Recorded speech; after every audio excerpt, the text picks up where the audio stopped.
सहकारीले ठगेका मान्छेहरू कयौं मान्छेले आत्मदाह गरेका छन् सभामुख महोदय। यो माइती घरमा अहिले लाइन लागेर बसेका छन्, तिनका मुद्दामा बोल्नु पर्दैन, सदन रोकिन्छ भने जनताको त्यस्ता मुद्दामा रोकिन्छ। लाखौं मान्छेहरूलाई पीडित बनाएर बाटो अवरुद्ध छ। यो आपतकालमा के तयारी गरिरहेको छ सरकारले त्यसबारे अनभिज्ञ रहेर जति प्रतिप्रति अहिले रोपाईको समयमा सभामुख महोदय 30% पनि रोपाई भएको छैन, खाद्य सङ्कटको समस्या आएको छ। त्यस्ता विषयमा बोल्नु पर्दैन यो सदनमा। त्यसकारणले सभामुख महोदय म गम्भीरतापूर्वक र विनम्रतापूर्वक अनुरोध गर्न चाहन्छु कि संसदको 7 महिना भयो संसद चलेको, मान्य सदस्य एउटा विधेयक पारित गराउनेतर्फ सरकार किन अग्रसर भएन? के हाम्रो कारणले हो? अहिले समितिहरू नेतृत्वविहीन भएको हाम्रो कारणले हो? के कारणले त्यो रोकिएको? त्यसकारण म फेरि पनि भन्छु, अन्तिममा प्रधानमन्त्रीमा नैतिकता भन्ने चिज जीवित छ भने राजीनामा दिनुपर्छ। धन्यवाद।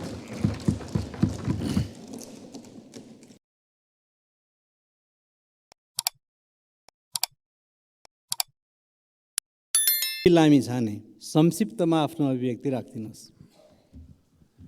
सामान्य सभामुख महोदय, सबभन्दा पहिला त यसभन्दा अघिल्लो 2 दिन अगाडि संसदमा जुन किसिमले रासोपालाई बाइपास गरेर आफ्ना कुराहरू राख्न दिइएन, हामी त्यसमा घोर आपत्ति जनाउन चाहन्छौँ।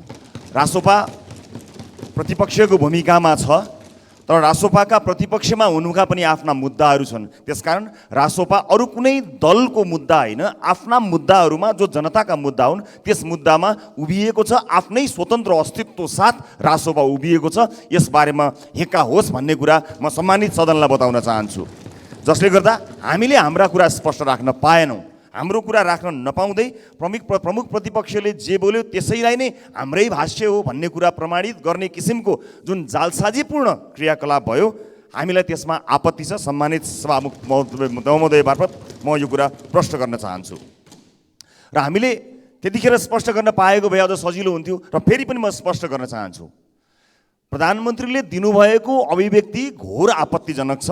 त्यसका लागि प्रधानमन्त्रीले स्पष्टीकरण दिनुपर्छ भन्ने हाम्रो धारणा हो। प्रधानमन्त्रीले खुलेर यसबारेमा बताउनु पर्नेछ, सदनलाई बताउनु पर्नेछ। हामीलाई लाग्छ कि हामीले यही सदनबाट अझ रासोपाको सभापतिका हैसियतले मेरो आफ्नै हस्ताक्षर छ र यही सदनबाट नेपाली जनताले चुनेको सदनबाट उहाँ त्यो हस्ताक्षरसहित प्रधानमन्त्री हुनुभएको भन्ने कुरामा हामी निर्धक्क थियौँ, ढुक्क थियौँ। तर प्रधानमन्त्रीले त छिमेकी राष्ट्रले बनाउने, प्रधानमन्त्री बनाउने सार्वभौम देशको अस्तित्वलाई नै एउटा प्रश्न खडा गर्ने किसिमले जुन अभिव्यक्ति दिनुभयो त्यो आपत्तिजनक छ। त्यो कुरा हामीले हाम्रो तर्फबाट हाम्रो ढङ्गले भन्न पाउनु पर्थ्यो सभामुख महोदय, त्यो हामीले भन्न पाएनौँ। यसमा प्रधानमन्त्रीज्यूले स्पष्ट जवाफ दिनुहुनेछ भन्ने विश्वास मैले लिएको छु र प्रधानमन्त्रीज्यूलाई पनि म अलिकति सचेत पनि अनुरोध गर्न चाहन्छु कि कहिले चाहिँ उहाँ 35,000 लडाकुको होइन 7,000 मात्र थियो भनिदिनुहुन्छ, कहिले 5,000 को जिम्मा भन्नुहुन्छ, कहिले कम्फर्टेबल भन्नुहुन्छ, कहिले सरकार नै अरूले बनाएको भन्नुहुन्छ। आफ्नो भनाइमा अलिकति स्पष्ट हुन प्रधानमन्त्रीज्यूलाई म अनुरोध गर्न चाहन्छु। र विशेष गरेर अन्य मुद्दा त राजनीतिक कुरा होलान्, तर राष्ट्रिय स्वाधीनताको मुद्दा, राष्ट्रियताको सवालका मुद्दा र यो देशको सार्वभौमिकताको मुद्दामा चाहिँ यसरी फिर्ता लिनुपर्ने अथवा अप्ठ्यारो हुनुपर्ने अभिव्यक्तिका लागि भविष्यमा पनि सचेत हुनका लागि म प्रधानमन्त्रीज्यूलाई विनम्रतापूर्वक यहीँबाट अनुरोध गर्न चाहन्छु। र मिटर ब्याज सम्बन्धी अध्यादेशका विषयमा सभामुख महोदय, हामीले हाम्रो धारणा स्पष्ट राखेका छौँ। म अझै पनि यहाँ भन्न चाहन्छु, सत्ता पक्षका कुन दल र कुन नेताको स्वार्थका लागि त्यो अन्तिम दिनमा यहाँ ल्याइयो यो कुरा पनि स्पष्ट होस्। रासोपा मिटर ब्याज सम्बन्धी सरकारले अध्यादेश मार्फत ल्याएको यो विषयमा स्पष्ट छ, मिटर ब्याज पीडितहरूको पक्षमा छ, सरकारलाई साथ दिन तयार छ। तर किन त्यसलाई अन्तिम दिनमा ल्याइयो? कुनै पनि बेला कुनै पनि समयमा संसद अवरुद्ध हुन सक्ने यथार्थलाई हामीले जानेका छौँ, बुझेका छौँ। तर यो जान्दा जान्दै अन्तिम दिनमा ल्याइएको कुरामा विरोध गर्न चाहन्छ र रासोपा खडा भएको छ, उभिएको छ। बरु सत्ता पक्षभित्रको कुनै दल या दलका नेताहरू पो जोगाउनतिर लागिरहेका छन् कि म स्पष्ट होस् भन्ने कुरा अनुरोध गर्न चाहन्छु। सम्माननीय सभामुख महोदय, यसलाई अझै पनि सके सभामुख महोदय, महत्त्वपूर्ण विषय छ सभामुख महोदय, यसलाई अझै पनि सरकारले चाहिँ यो अध्यादेश 0 मा गए पनि प्रतिस्थापन विधेयक मार्फत चाह्यो भने 15 दिनमा गर्न सक्ने व्यवस्था छ अथवा अन्य व्यवस्थाहरू छन्। इच्छुक दलले हामीले कमिटमेन्ट गरे जसरी आजै कमिटमेन्ट गरिदिए पनि भयो। हामी तयार छौँ, यसलाई अगाडि बढाउनु पर्यो, पीडितहरूलाई पीडा दिनु भएन। यो संसदका धेरै कामहरू छन् सभामुख महोदय, म छोटकरीमा सकिहाल्छु। यो संसद 3 दलले बन्धक बनाउन मिल्छ, 3 दलले जे निर्णय गर्यो त्यही हो, अरू बाँकी रहेका मान्यज्यूहरूको।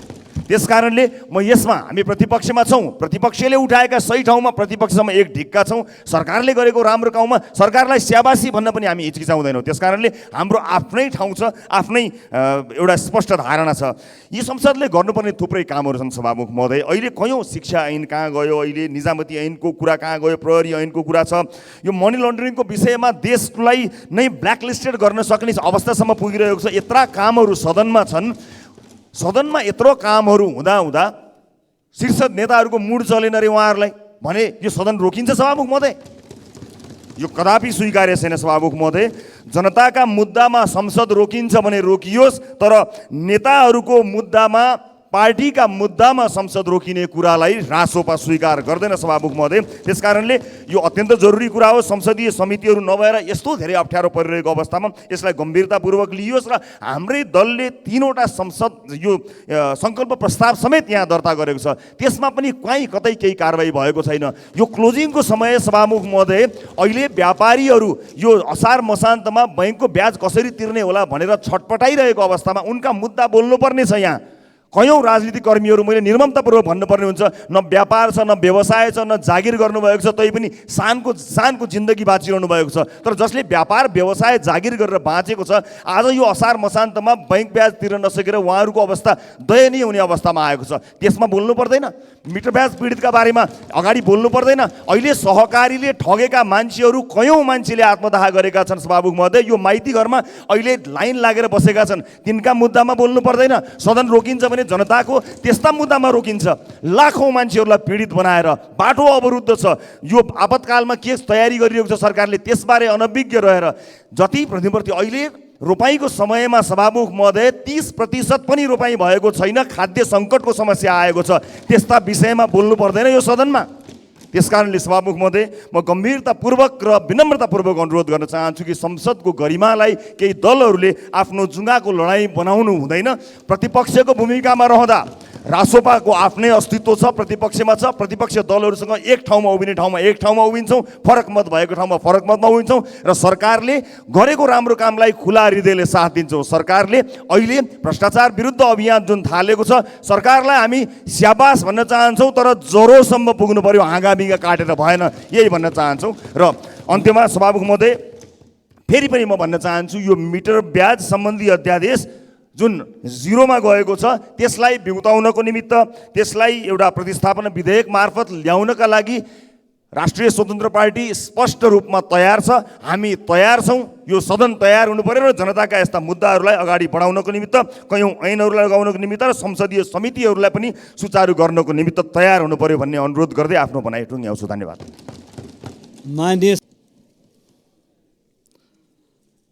मान्य सदस्य श्री गोकुल बाँसकोटा आफ्नो कुरा राख्नुहोस्। बाँकी मान्य सदस्यहरू आसन ग्रहण गरौँ।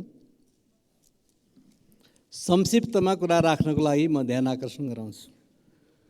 धन्यवाद सभामुख महोदय। यो संसद 2-3 देखि लगातार अवरुद्ध हुँदै आएको छ। त्यसको कारण प्रतिपक्षलाई बनाइयो, सत्ता पक्षले हामीमाथि हिलो छ्याप्ने कोसिस गर्यो, तर आफ्नो स्पष्टीकरण दिएन। हामीले प्रश्न उठाएका थियौँ, हाम्रो देशको प्रधानमन्त्री देशभक्त हुनुहुन्छ, क्रान्तिकारी हुनुहुन्छ र म स्मरण गर्छु कि उहाँले परिवर्तनको लागि भनेर 40 सूत्रीय माग राखेर आन्दोलन गर्दा प्रभुत्ववाद, उपनिवेशवाद, विस्तारवादका विरुद्ध 9वटा कुरा राख्नुभएको थियो। हेक्का होला, सम्झना होला, तर आज त्यही ट्रक चढेर उहाँ कहाँ पुग्नुभयो? हाम्रो प्रश्न यो थियो। यसबारे उहाँले संसदलाई स्पष्ट पार्नु भएन। उहाँले कठपुतली भनिरहनु भयो, त्यो पनि म सम्झाउन चाहन्छु। तर अहिले आफूलाई कम्फर्टेबल भन्नुभयो, हामीले त्यो पनि सह्यौँ। त्यसै गरी चीनको सल्लाहमा म भारत गएँ भन्नुभयो, त्यो पनि हामीले हाम्रो देशको प्रधानमन्त्री जाने हो, नेपालको हितको कुरा गर्नु होला भन्यौँ। तर अहिले आएर एउटा किताब विमोचनको प्रसङ्गमा उहाँले आफूलाई यो संसदले होइन, नेपाली जनताले होइन, अरू कसैको साथ र सहयोगमा म प्रधानमन्त्री बनी भन्ने खालको कुरा गर्ने कुरामा प्रमुख प्रतिपक्ष दलले प्रश्न उठायो र हाम्रो देशको प्रधानमन्त्रीलाई हामी त्यति कमजोर देख्न चाहन्नौँ। आन्तरिक कुरा जेसुकै होस्, एमाले रहोस् नरहोस्, माओवादी रहोस् नरहोस्, काङ्ग्रेस रहोस् नरहोस्, तर यो देश र यो देशका जनताको सार्वभौम सत्ता रहनुपर्छ भन्ने हाम्रो मत हो। त्यस मतका निम्ति हामीले प्रश्न उठाएका थियौँ। उहाँले कालापानी लिपुलेकको कुरा पनि उठाउनु भएन। एउटा पुरानो गीत छ, सेतो र चोली कालो र चोली कुन चोली सिएको, यो गीत मैले गाएको होइन सम्झाइदिएको। अहिले म सोध्छु सम्माननीय प्रधानमन्त्रीज्यू र तपाईँलाई भन्नुपर्ने भयो, तपाईँले तिरङ्गा झन्डा उचाल्ने हो कि चन्द्र सूर्य झन्डा उचाल्ने हो, यो चाहिँ भन्नु पर्यो यो संसदमा। 1 करोड 91 लाख जनतालाई हाम्रो प्रधानमन्त्री हामीले बनाएको हो भन्ने विश्वास दिलाउनु पर्यो। त्यसैले यो असाध्यै जनता दुखित हुने कुरा र हाम्रो सार्वभौम सत्तामाथि निरन्तर हमला हुने कुरा र त्यसमा प्रधानमन्त्रीको मौनता हाम्रो लागि स्वीकार्य भएन, देशको लागि स्वीकार्य भएन, चन्द्र सूर्य झन्डाको लागि स्वीकार्य भएन। 4 तारे लाल तारेको निम्ति जेसुकै होस्, मैले अघि पनि उल्लेख गरेँ।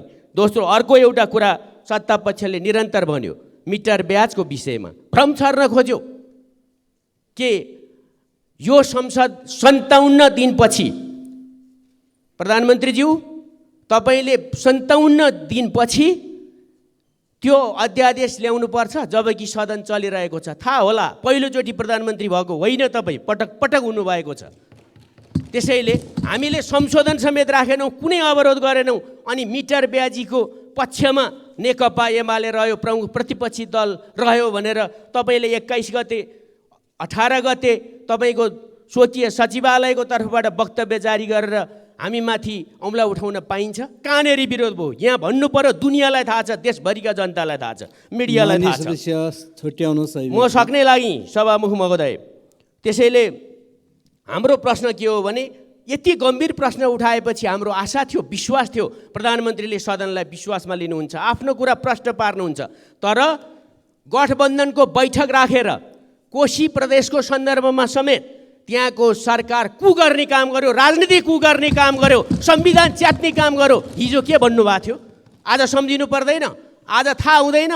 एक मागले जाडो जाँदैन, राजनीतिमा एकले अर्कालाई वाच गरिरहेको हुन्छ भन्ने कुरा स्मरण गराउन चाहन्छु। उहाँले राजीनामा दिनुपर्छ, हाम्रो भनाइ त्यही हो। उहाँले एक्सक्युज गर्नुपर्छ, हाम्रो भनाइ त्यही हो। उहाँको भनाइ स्पष्ट रूपमा हामीलाई, यो संसदलाई, सार्वभौम संसदलाई यसमार्फत 2 करोड 91 लाख नेपाली जनताहरूलाई आश्वस्त पार्ने खालको आउँछ कि आउँदैन, हाम्रो पर्खाइ त्यो हो। त्यसकारणले उहाँले आफूले एउटा देशको प्रधानमन्त्रीको रूपमा उभिएर के कुरा लिएर हिँड्नुभएको छ? के कुडबिन क्विस्लिङलाई बिर्साउन खोजेको हो? मोरियार्टीलाई बिर्साउन खोजेको हो? अल्बर्टो मोरियार्टीलाई बिर्साउन खोजेको हो? लेन्डुपलाई बिर्साउन खोजेको हो? हामीलाई विश्वास लाग्दैन त्यो प्रधानमन्त्रीको कुरा सुन्दा।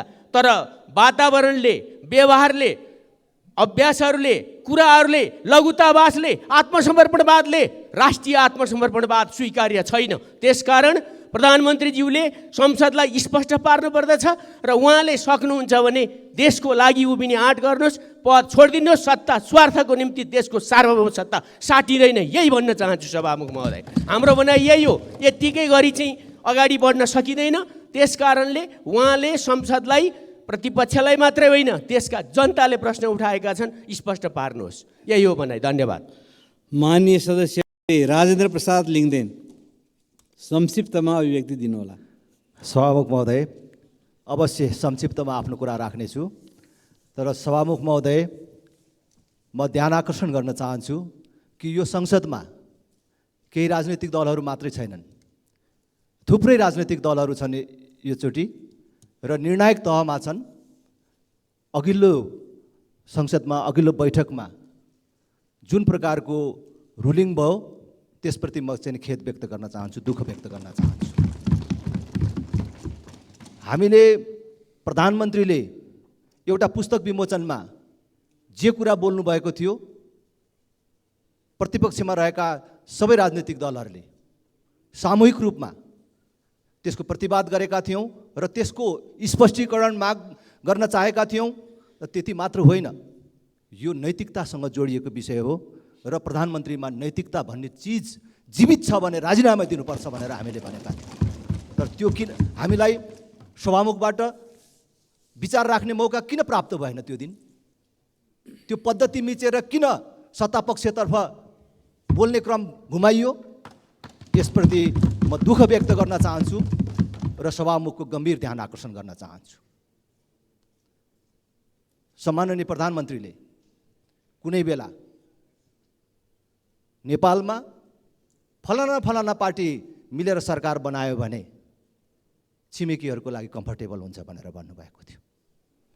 त्यो सत्ता बाहिर हुनुहुन्थ्यो। त्यसमा हामीले राजनीतिक रूपमा टिप्पणी गर्ने बाहेक अर्को विषय थिएन। बाबुराम भट्टराईले सरकारबाट निस्केर भन्नुभयो चाबी त अर्कैतिर रहेछ, बाहिर रहेछ भनेर भन्नुभयो। हामीले नोटिसमा लिने विषय मात्रै थियो। तर अहिले बहालवाला प्रधानमन्त्रीले कुनै एउटा व्यक्तिलाई देखाएर मलाई प्रधानमन्त्री बनाउन उहाँ पटक पटक दिल्ली जानुभएको थियो भनेर भन्नु निसन्देह आपत्तिजनक विषय हो। यो सामान्य कुरा होइन। र फेरि पनि भन्छु, नैतिकता भन्ने चिज जीवित छ भने उहाँले राजीनामा दिनुपर्छ। यो दबाबले दिने कुरा, मागिने कुरा होइन। म यो सभालाई स्मरण गराउन चाहन्छु। अघिल्लो संसदमा कानुन मन्त्रीले, तत्कालीन कानुन मन्त्री शेरबहादुर तामाङले सानो बोली चिप्लिँदाखेरि नैतिकताको आधारमा राजीनामा दिनुभएको थियो।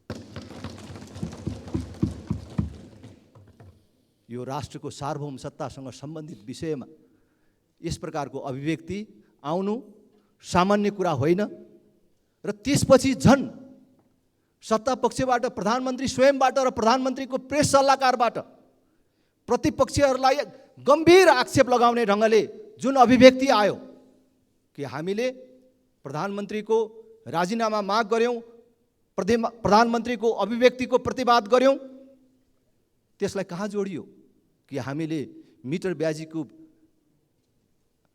विरुद्ध आउन लागेको विधेयक रोक्न खोजेको हो। हामी अहिले भ्रष्टाचारको विरुद्ध जुन कारबाही भइराखेको छ त्यसको विपक्षमा छौँ, त्यस्तो अर्थ लगाउन खोज्यो। यो झन् गम्भीर आपत्तिजनक विषय छ। त्यसकारण म फेरि पनि भन्न चाहन्छु, राजीनामा दिने नदिने हाम्रो दबाबले मात्रै हुने कुरा होइन। यो प्रधानमन्त्रीको नैतिकताको विषय हो। हामीले भन्यौँ योभन्दा ठुलो नैतिकताको अर्को प्रश्न हुन सक्दैन। र म सरकार र सभामुखको ध्यान आकर्षण गर्न चाहन्छु। फेरि पनि भन्छु, संसदमा अब 3 दल मात्रै छैन। अहिले पहिलो र दोस्रो दल मिल्यो भने मात्रै सरकार बन्न सक्छ। कुनै एउटा दलले सरकार बनाउन सक्दैन। पहिलो र दोस्रो दल मिलेन भने अरू 2टा दल मिल्दा पनि सरकार बन्दैन। धेरै दल मिलेपछि मात्रै सरकार बन्छ। र धेरै दलहरू छन्। र अहिले जनताको नयाँ भावनाको प्रतिनिधित्व गर्ने थुप्रै दलहरू छन्। नयाँ जनादेशका साथ आएका राजनीतिक दलहरू छन्। घरिघरि 3 राजनीतिक दल, 3 नेता बसेर सबै राजनीतिक विषयको निर्णय गर्न पाइँदैन। त्यो कुरा हाम्रो लागि मान्य हुन्न। यहाँ कोही कसैको निर्णयको भारी बोकेर हिँड्न तयार छैन भन्ने कुरा म सभामुख महोदयलाई आग्रह गर्न चाहन्छु। हामीले राष्ट्रियतासँग सम्बन्धित विषयमा प्रश्न उठाउँदाखेरि र संसद अवरुद्ध गर्दाखेरि र संसद अवरुद्ध हुँदाखेरि हामीलाई अभियोग लगाउने, हामीले अध्यादेश पारित हुन नदिएको, विधेयक पारित हुन नदिएको अभियोग लगाउने सरकारलाई म स्मरण गराउन चाहन्छु। त्यो अन्तिम दिनै मात्रै त्यो मिटर ब्याजसँग सम्बन्धित विधेयक ल्याउनु पर्ने कारण के थियो? कुन मनसायका साथ त्यस्तो काम गरियो? 7 महिना भयो संसद चलेको। मान्य सदस्य एउटा विधेयक हटाउनुहोस्। पारित गराउनेतर्फ सरकार किन अग्रसर भएन? कि हाम्रो कारणले हो? अहिले समितिहरू नेतृत्वविहीन भएको हाम्रो कारणले हो? के कारणले त्यो रोकिएको?